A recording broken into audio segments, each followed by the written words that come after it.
the upper mantle will become a liquid. But when it does, then there's nothing holding the surface, the crust of the Earth to the Earth.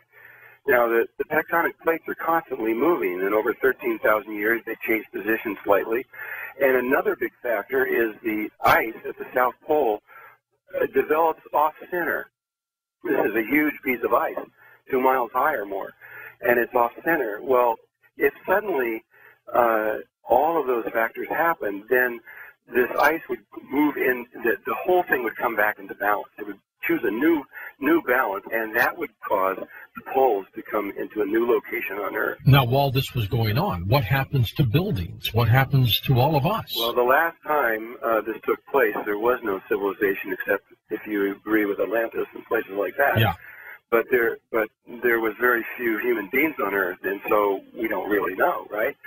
But if this kind of thing were to happen right now, I don't think there would be very many buildings left on Earth. And this would be almost instant. What science knows is it takes 20 hours. That's pretty fast. You wake up one morning, and at the end of that day, you're now in a new location relative to the equator. Do you feel the movement? You must. I don't know. I was never there. You got it. It just must feel like you're just one continuous earthquake. Like a huge slide. Yeah. It must be an amazing experience, and especially since it's all tied into these magnetics, which are tied to our consciousness. Let's talk about the Mayans, because this has a lot to do with this. You have been working with them for at least, 25 years? Yeah, more. In fact, just this afternoon, I sat for a 2-hour meeting with Hunz Batzman, who's the head of the Grand Itza Mayan Council in Mexico.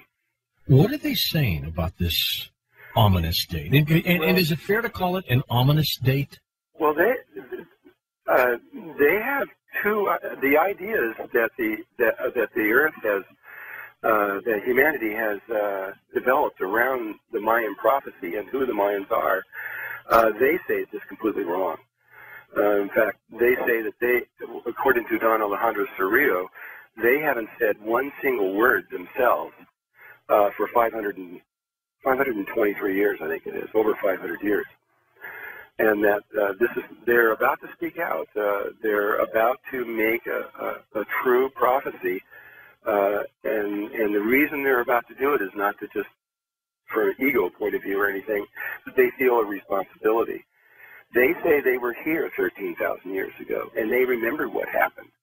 And they say they were also here 26,000 years ago, exactly where we are right now. And there was another pole shift. Science knows this. Exactly at this moment. And so they say they've been through two of these things, and they feel a responsibility to the rest of the world to let them know what's about to happen. Well, and they obviously have learned how to survive it. They say we will survive, but there are certain things that they suggest we do. And this has to do with inner levels of consciousness. They say there's really not much you can do externally. It doesn't do any good to dig a hole and put a lot of food and guns in it. Not going to work, is it? That doesn't do anything. It has to do with a relationship, according to them, with the human heart. That we have to be centered in our hearts rather than our brains, and that we have to have a connection to the heart of the earth. This all sounds like airy-fairy stuff. I was going to say, how does this connection save us when the entire planet is shifting around? Well, what they say is that the earth is a living being, and she is conscious of every single thing on her surface. You know, I believe that too. Well, that's what I believe that. It took me a while to get to that. But they definitely believe it. They're not the only ones. It just practically every indigenous tribe on Earth believes this. And they say that if you are in your heart and you are connected to the heart of the earth, that you will not die. That you will just be in the right place at the right time, and you will survive this. May not be an easy life, but you'll be okay. Here's the other side of it. It isn't just a pole shift, and this is what the Mayans, and I'm not going to go into this in great depth because they've instructed me to let them say this. You know what they're going to say, don't you? Well, I know pretty well what they're going to say, but there's a positive side and a negative side to the Mayan prophecy. And the world has focused on the negative on the side. negative side, sure. You know, and there's a movie about to come out, you know, Doomsday 2012, coming which is out. going to be probably horrible disaster. Oh, I've seen the trailer. Oh, well, I haven't Yikes. seen it, so I don't know. Yeah, you're right. It is. And they're shocked at this. They're absolutely shocked because they say, well, that's part of it. But and this coincides with the Egyptians, and it coincides with the Tibetans and the Indians, and that is that when we go through this cycle at this point, yes, there's a lot of destruction. The old cycles are destroyed, but there's a brand new birth. There's a new humanity is born, and this new humanity has new traits, new abilities that make it so that they are able to not only survive this, but are able to live in a brand new way that right now we can't imagine. A half hour before you came on, Drunvalo, I got an email from one of our listeners who said, thank God you're having Melchizedek on so we can talk about something enlightening and upbeat and hopeful. And I'm saying, well, we got to get through the doomsday part of this first, though. Yeah, I know. I mean, it is there, but for all of them, there's tribes. I spent a lot of time with different tribes, everywhere from South Africa to the Zulu tribe, with Credo Mutwa, to the Waitaha and the Maori, and the Kogis and the Awakos, and it goes on and all over. And they're all, they don't agree with each other on every little detail, but the big idea, the understanding of the big picture, they do. They realize that this is a time of extraordinary human development, of change. From their point of view, this is a time to celebrate, to be excited about, that humanity is about to move into a new level of consciousness. And they said you don't have to really do anything. It's really easy. It's really simple. Just be in your heart and stay connected to the heart of the earth, and that's it. Have you looked at some of the Hopi prophecy? Yes, I have. And What do you think? Well, their prophecy is a little different. First of all, you may not know this, but the Hopi are Mayan.